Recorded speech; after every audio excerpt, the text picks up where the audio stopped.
Bismillahirrahmanirrahim. Assalamu alaikum. This is Ruqayya Farooq from Team Mad Sparkle, and today is the first year of pharmacology course. So, starting with the definition of pharmacology. Pharmacology जो है एक ऐसी branch of science है जो कि हमारे पास deal करती है with the study of drug.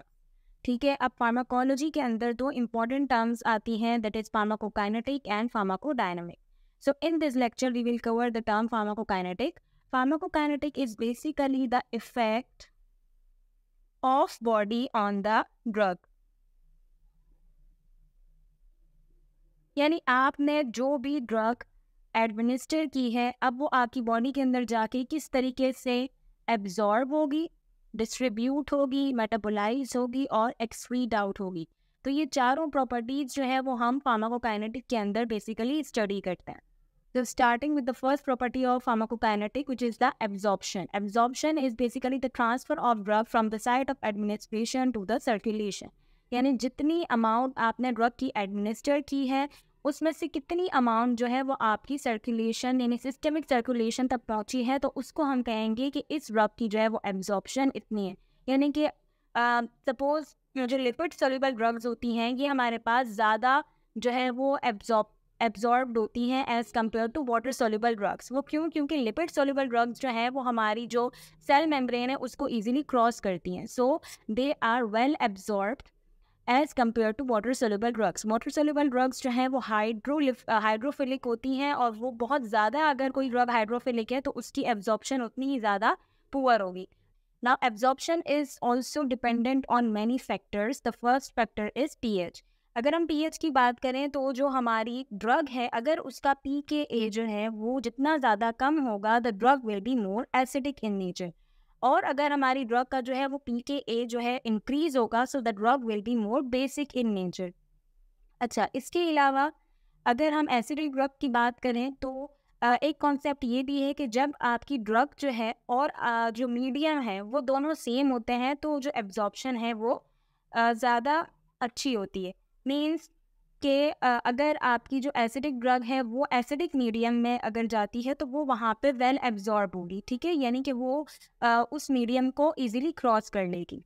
फिर अगर हम बात करते हैं pH ऑफ मीडियम और pKa को अगर कोरिलेट करके बात करें तो अगर pH ऑफ द मीडियम यानी कि जो मीडियम है जहाँ पे ड्रग को जो है वो एब्जॉर्ब होना है, अगर उसका pH जो है और pKa ऑफ द ड्रग जो है ये हमारे पास इक्वल हैं तो हमारी जो ड्रग होगी वो 50% आयनाइज होगी और 50% जो है अनआयनाइज होगी. ये तो आपको पता होगा कि ड्रग जो है वो या तो इन अनआयनाइज फॉर्म होती है या इन आयनाइज फॉर्म होती है, और वो भी 100% जो है कोई भी ड्रग आयनाइज नहीं हो सकती, 100% कोई भी अनआयनाइज नहीं हो सकती.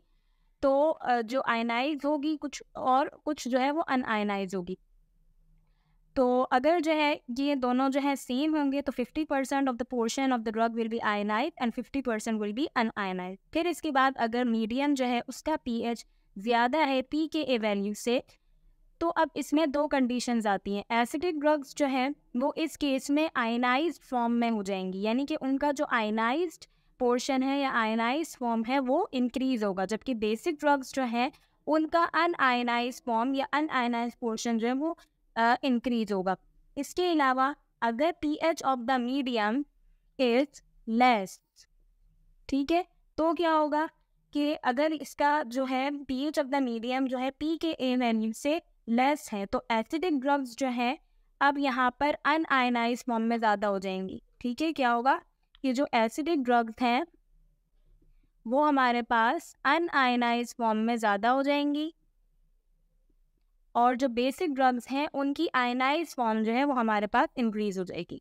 तो ये कुछ इंपॉर्टेंट कॉन्सेप्ट्स हैं जो आपको याद रखते हैं और जिन पर जो है जिन कॉन्सेप्ट्स पर जो है वो बेसिकली एब्जॉर्प्शन जो है वो डिपेंड कर रही होती है. अच्छा, अब हम बात कर लेते हैं कि what is ionize and unionize form. तो आयनाइज फॉर्म वो होती है जिसके ऊपर कोई ना कोई चार्ज होता है, ठीक है, और अनआयनाइज फॉर्म होती है जिसके ऊपर कोई भी चार्ज नहीं होता. तो हम ये कहते हैं कि ड्रग जो है वो एक तरह से आयनाइज भी होती है और अनआयनाइज भी होती है. ड्रग का जो कुछ पोर्शन होता है वो अनआयनाइज होता है और कुछ पोर्शन जो होता है वो आयनाइज होता है. अब जो ड्रग जितनी ज़्यादा आयनाइज होगी, यानी कि जिसके ऊपर जो है, फॉर एग्जांपल कोई भी हम ये एग्जांपल ले लेते हैं कि ये ड्रग है, इसके ऊपर जो है ये चार्ज है, तो ये जो हमारे पास ड्रग है जिसके ऊपर चार्ज है, ये हमारी जो सेल मेम्ब्रेन होती है, फॉर एग्जांपल ये सेल मेम्ब्रेन है, ठीक है, यहाँ से ये इजीली क्रॉस नहीं कर पाएगी।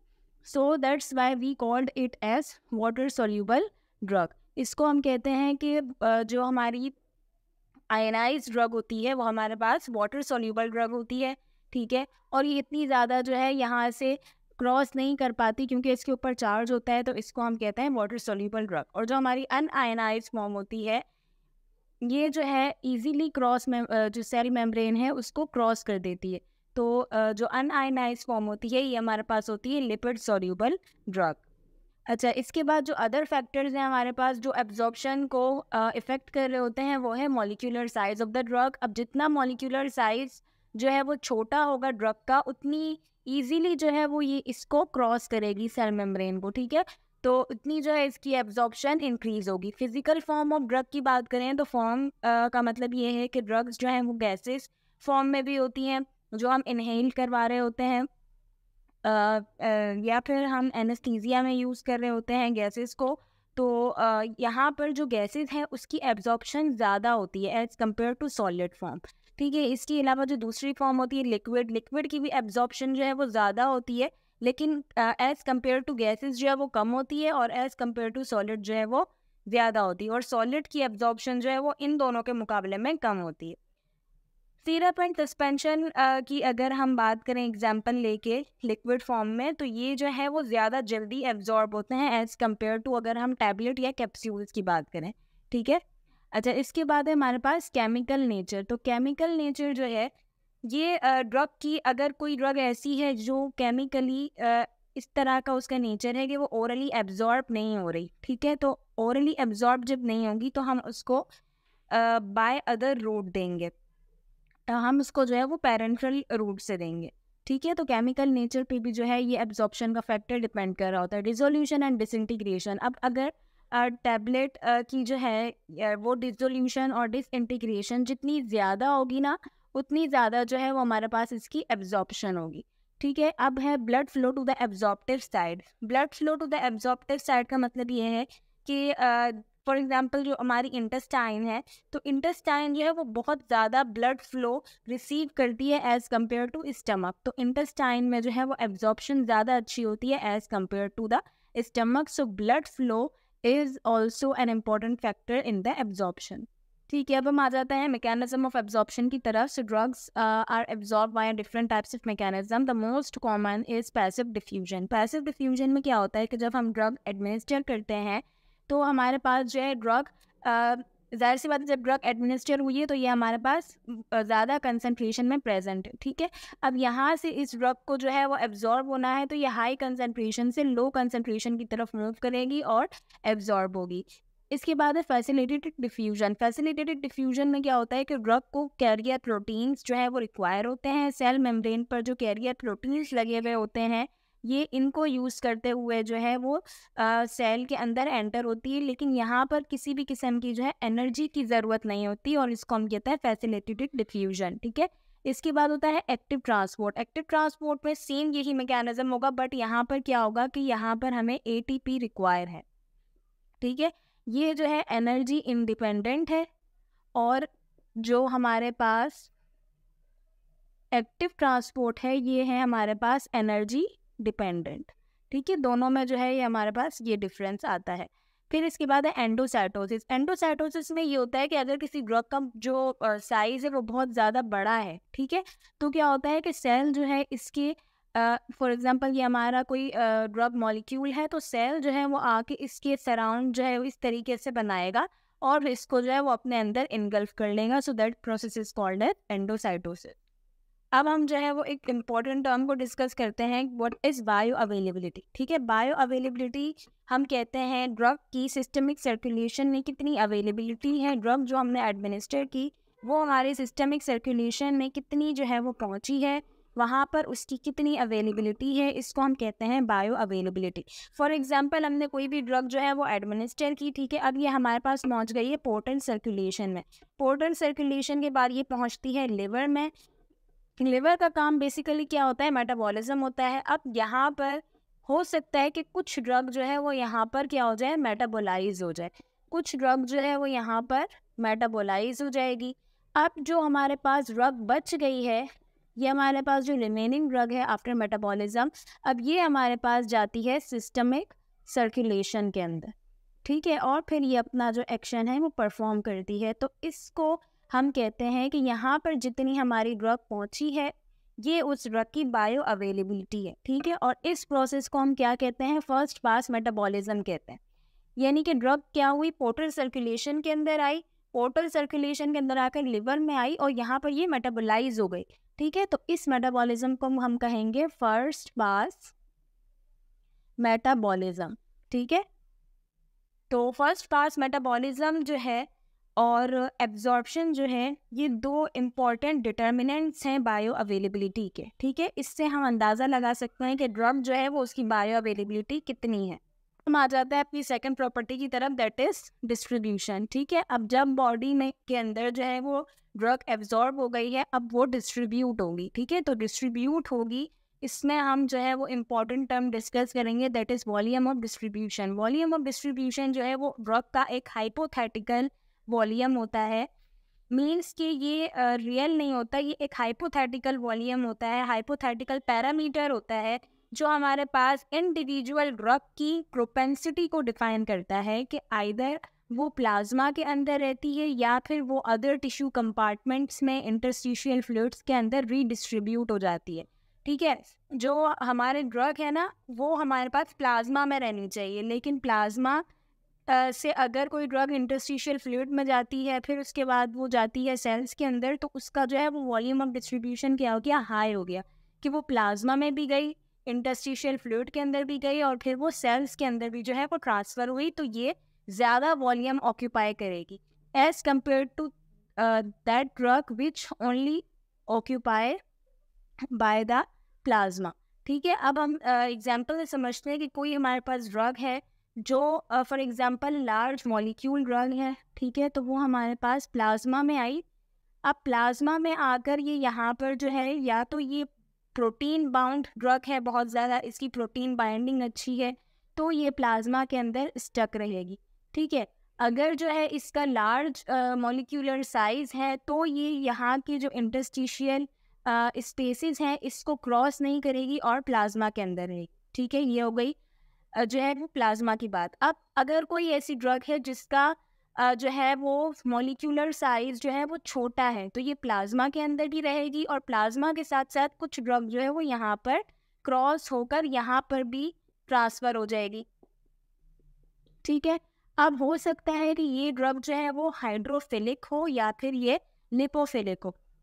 अगर तो ये ड्रग जो है वो वाटर सोल्यूबल ड्रग है तो ये सेल मेम्ब्रेन, यहाँ पर जो है वो सेल्स होते हैं हमारे पास, अगर तो ये ड्रग जो है वो वाटर सोल्यूबल है तो ये इस सेल मेम्ब्रेन को क्रॉस नहीं करेगी और इंटरस्टिशियल फ्लूइड के अंदर ही रहेगी। लेकिन अगर ये ड्रग जो है वो लिपिड सोल्यूबल ड्रग है तो अब ये इसको भी क्रॉस करेगी और सेल्स में भी डिस्ट्रीब्यूट हो, ठीक है। तो ये जो यहाँ तक जो ड्रग पहुँची है इसका वॉल्यूम ऑफ डिस्ट्रीब्यूशन क्या होगा, ज़्यादा होगा। जो ड्रग हमारे पास सिर्फ प्लाज्मा में रहेगी उसका वॉल्यूम ऑफ डिस्ट्रीब्यूशन कम है। जो ड्रग हमारे पास इंटरस्टिशियल फ्लूइड के अंदर आ गई उसका वॉल्यूम ऑफ डिस्ट्रीब्यूशन इससे ज़्यादा है, और जो ड्रग तीनों में डिस्ट्रीब्यूट होगी उसका जो है वो वॉल्यूम ऑफ डिस्ट्रीब्यूशन जो है वो एज़ कम्पेयर टू दोनों ड्रग्स जो इन दोनों में थी उनसे ज़्यादा होगा। फिर अगर हम बात करेंगे हम वॉल्यूम ऑफ डिस्ट्रीब्यूशन को फाइंड कैसे करते हैं और फाइंड क्यों करते हैं, तो वॉल्यूम ऑफ डिस्ट्रीब्यूशन को हम बेसिकली लोडिंग डोज डिसाइड करने के लिए भी जो है वो देख रहे होते हैं कि आइदर ड्रग का वॉल्यूम कितना है और हमें उसको कितना डोज जो है वो उसको देने की ज़रूरत है, ठीक है। और इसको हम किस तरीके से फाइंड करते हैं, वॉल्यूम ऑफ डिस्ट्रीब्यूशन को हम फाइंड करते हैं dose administered upon plasma concentration. यानी कि फॉर एग्जांपल आपने जो है वो डोज दी थी 100 mg की डोज दी थी, ठीक है। फिर जब हमने प्लाज्मा कंसनट्रेशन चेक की तो इसमें हमारे पास जो है वैल्यू आई हमारे पास 20, ठीक है। तो जब हमारे पास या हम आगे कर लेते हैं कि इसकी वैल्यू हमारे पास आएगी 10, तो हमारे पास जो आंसर आएगा वो होगा 10 लीटर, ठीक है। तो 10 लीटर का मतलब ये है कि जो ड्रग है वो प्लाज्मा और इंटरस्टिशियल फ्लूइड दोनों के अंदर जो है वो डिस्ट्रीब्यूट हुई है, क्योंकि यहाँ का जो हमारे पास वॉल्यूम होता है ये होता है 4 लीटर और यहाँ का जो होता है 10 लीटर होता है, ठीक है। और उससे अगर 14 लीटर से भी ज़्यादा का आ रहा है तो मीन्स कि ये तीनों कंपार्टमेंट्स में जो है वो डिस्ट्रीब्यूट हुई है। अच्छा, इसके बाद हम बात कर लेते हैं कि what is protein bound drug. Protein bound drug वही होती है जो प्लाज्मा के अंदर प्रोटीन बाउंड होती है और ये हमारे पास जो है वो ज़्यादा ड्यूरेशन ऑफ एक्शन प्रोवाइड करने के लिए होती है, ठीक है। इसके बाद हमारे पास जो फ्री फॉर्म होती है जो कि हमारे पास प्लाज्मा से बाउंड नहीं होती, ये रिस्पॉन्सिबल होती है फॉर द एक्शन, ठीक है। और इसके साथ साथ as well as for the metabolism of the drug. फिर इसके बाद आता है कि मेटाबॉलिज्म क्या होता है। अब मेटाबॉलिज्म जो है डिस्ट्रीब्यूट होने के बाद जो ड्रग है वो हमारी मेटाबोलाइज होगी। मेटाबोलाइज जो है वो कहाँ पर होगी, मेटाबोलाइज जो है वो हमारे पास लिवर में होगी, ठीक है। अब मोस्ट ऑफ द ड्रग्स जो हैं वो मेटाबॉलिज्म से इनएक्टिवेट हो जाती हैं, लेकिन कुछ हमारे पास ऐसी ड्रग्स होती हैं जो हम इनएक्टिव कंपाउंड के फॉर्म में लेते हैं, जो हम प्रो ड्रग की फॉर्म में लेते हैं, ठीक है। जो पहले हमारे पास इनएक्टिवेट होती हैं, फिर आफ्टर मेटाबॉलिज्म क्या होती है कि उनके एक्टिव मेटाबोलाइट बन जाते हैं और वो एक्टिव कंपाउंड के अंदर कन्वर्ट होके जो है अपना एक्शन परफॉर्म करती हैं। तो इस तरीके से मेटाबॉलिज्म जो है वो ड्रग्स की होती है। अब हम आते हैं अपनी लास्ट प्रॉपर्टी की तरफ, दैट इज एक्सक्रीशन। अब जो हमने बात की कि कुछ ड्रग जो है वो हमारे पास मेटाबोलाइट होती है और वो इनएक्टिव फॉर्म में कन्वर्ट हो जाती है, फिर वो क्या होगी, वो बॉडी से एक्सक्रीट आउट हो जाएगी, ठीक है। तो एक्सक्रीशन के जो है वो दो रूट्स हो सकते हैं, रीनल और नॉन रीनल। रीनल मीन्स की किडनी से एक्सक्रीट आउट होगी, नॉन रीनल मीन्स के lungs, biliary system, intestine, saliva और मेमोरी ग्लैंड, ठीक है। अब हमारे पास अगर हम एलिमिनेशन की डेफिनेशन की बात करें तो रेट ऑफ एलिमिनेशन क्या होता है, is the amount of drug eliminated per unit time, यानी कि एक गिवन टाइम के अंदर आपकी कितनी ड्रग जो है वो एलिमिनेट हो रही है, इसको हम कहेंगे rate of elimination. Rate of elimination जो है कहते हैं कि ड्रग कितनी जो है एलिमिनेट हो रही है as per the given time, ठीक है। अब इसमें अगर काइनेटिक की बात करें तो हमारे पास दो तरीके होते हैं, first order kinetic and zero order kinetic. अब फर्स्ट ऑर्डर काइनेटिक के अंदर क्या होता है कि जो हमारा रेट ऑफ एलिमिनेशन है, फर्स्ट ऑर्डर के अंदर क्या होगा कि रेट ऑफ एलिमिनेशन जो है ये हमारे पास डायरेक्टली प्रोपोर्शनल है प्लाज्मा कंसंट्रेशन के। मीन्स कि आपकी प्लाज्मा के अंदर जितनी कंसंट्रेशन मौजूद है, रेट भी उतना जो है वो, अगर ये हमारे पास ज़्यादा है तो ये भी हमारे पास रेट ऑफ एलिमिनेशन भी ज़्यादा होगा। जबकि जीरो ऑर्डर काइनेटिक में क्या होता है, जीरो ऑर्डर काइनेटिक के अंदर जो है जो हमारा रेट ऑफ एलिमिनेशन है ये इंडिपेंडेंट है प्लाज्मा कंसंट्रेशन, ठीक है। यानी इसको इस रेट ऑफ एलिमिनेशन को जो है वो कोई कंसर्न नहीं है कि प्लाज्मा में कितनी जो है वो कंसंट्रेशन ऑफ ड्रग जो है वो मौजूद है, ठीक है। फर्स्ट ऑर्डर काइनेटिक में हमारे पास जो हाफ लाइफ है वो कांस्टेंट रहती है, ठीक है। और जो हमारे पास जीरो ऑर्डर है इसके अंदर हाफ लाइफ कांस्टेंट नहीं है, ठीक है। अगर हमारे पास जो ड्रग का लेवल है वो लो है तो हाफ लाइफ क्या हो जाएगी, लेस हो जाएगी, ठीक है। यानी ड्रग जो है उसकी हाफ लाइफ हमारे पास कम हो जाएगी। और अगर हमारे पास जो हाई कंसंट्रेशन में मौजूद है अगर ड्रग, तो इसकी जो हाफ लाइफ है वो ज़्यादा हो जाएगी, ठीक है। अब लास्ट बात कर लेते हैं हम कि what is half life. Half life is basically the time which is required to reduce the original volume to its 50% of the volume in plasma, ठीक है। यानी कि जो हमने ओरिजिनल वॉल्यूम एडमिनिस्टर किया प्लाज्मा में कितने टाइम में उसका जो है वो 50% कंसंट्रेशन हमें अटेन होगी, उसको हम कहते हैं कि that time which is required to reduce the original volume to 50% of the original concentration is known as half life, ठीक है। हाफ लाइफ को किस तरीके से डिटरमाइन करते हैं, 0.693 multiply by volume of distribution upon clearance. तो ये फार्मूला है जिससे हम हाफ लाइफ को जो है वो डिटरमाइन कर सकते हैं। रूट ऑफ एडमिनिस्ट्रेशन कि ड्रग्स जो है वो हम किन रूट से एडमिनिस्टर करते हैं।